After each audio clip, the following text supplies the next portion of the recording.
మరి రాము గారు ఎలా ట్రాప్‌లో పడ్డారో నాకు తెలీదు గానీ, 2 సంవత్సరాల కాలం అవ్వకుండా ఆయన వెంటనే కాపు కులానికి ఏం చేయట్లేదు అన్నారు. మీరు ఇదివరకు చాలా స్టేట్మెంట్‌లు ఇచ్చారు రాము గారు. నేను కూడా మీతో మనం కూడా కలిసి తిరిగాం. ఒక కాపు సంఘం ఆల్ ఇండియా కాపు సంఘం అని ఒకటి పెట్టి, మీరే అధ్యక్షులుగా ఉండి, మిమ్మల్ని తప్పకుండా గౌరవిస్తాం. దాంట్లో ఎలాంటి మీరు గౌరవించలేదని మేము గౌరవించకపోవడం మాత్రం సమస్యే లేదు. ఎందుకంటే, నేను ప్రజలు ఎక్కడ తప్పుదారి పడతారో నేను తెలియజేస్తా ఉన్నా. మాకు రెడ్లకి గొడవ లేదు అని మీరు జెప్పారు మొన్న. సంతోషం. మీకు రెడ్లకి గొడవ ఉందని మేము చెప్పలేదే. ఆ రోజు రెడ్లే రంగా గారిని చంపించారు అని చెప్పి మీరిచ్చిన నిన్న ఎవరు అమిశెట్టి వాసు గారు ఎవరో దాన్ని ఇంక అత్తమాను మనం రోల్ చేయలేం. అది మీరే అన్నారు ఆ రోజు స్టేట్మెంట్. ఈరోజు కమ్మారితో మనం ఎవరో ఒకళ్ళతో చెయ్యాలి గదా! ఇప్పుడు కూటమి అనేది లేకుండా ఎక్కడ జరగట్లేదు. భారతదేశం కూటమి మీద నడుస్తుంది ఇవాళ.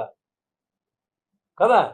అలాంటప్పుడు మీరు మాకు వెంటనే ఆయన ఒక రాజకీయ నాయకుడు, ఒక పార్టీ నాయకుడు, ఒక ఒక కుల నాయకులతో మాట్లాడలేదు. ఎందుకంటే రాజకీయ నాయకుడంటే అన్ని కులాలను సమర్థించుకోవాల్సిన అవసరం ఉంది. రాజ్యాంగబద్ధంగా మాట్లాడవలసిన అవసరం ఉంది.